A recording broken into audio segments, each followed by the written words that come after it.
ഈ സമൂഹത്തെ ഉത്ബോധിപ്പിക്കാൻ കഴിയണം ലഹരിയുടെ വിപത്ത്, അതിൻ്റെ ആപൽക്കരമായ അവസ്ഥയെക്കുറിച്ച്.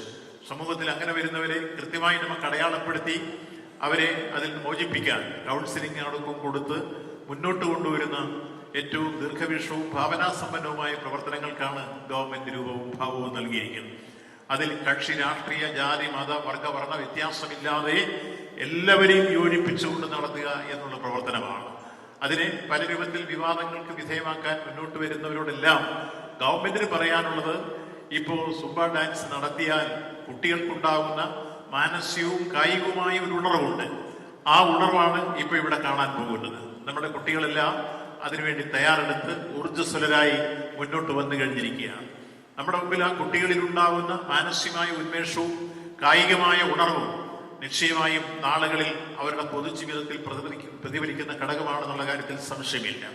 അതുകൊണ്ട് ഏത് വ്യായാമമുറകളും മനുഷ്യ ശരീരത്തെ സംബന്ധിച്ചോളം അതിൻ്റെ എല്ലാ അർത്ഥത്തിലുമുള്ള സംരക്ഷണത്തിന് സഹായിക്കുന്ന ഉള്ളടക്കം അതിലുണ്ട് എന്ന് മനസ്സിലാക്കിക്കൊണ്ട് ഇത്തരം സംഭവത്തെ ഏതെങ്കിലും തരത്തിലുള്ള സങ്കുചിത ഭാവത്തിൽ കാണാൻ ആരും തയ്യാറാവരുത്.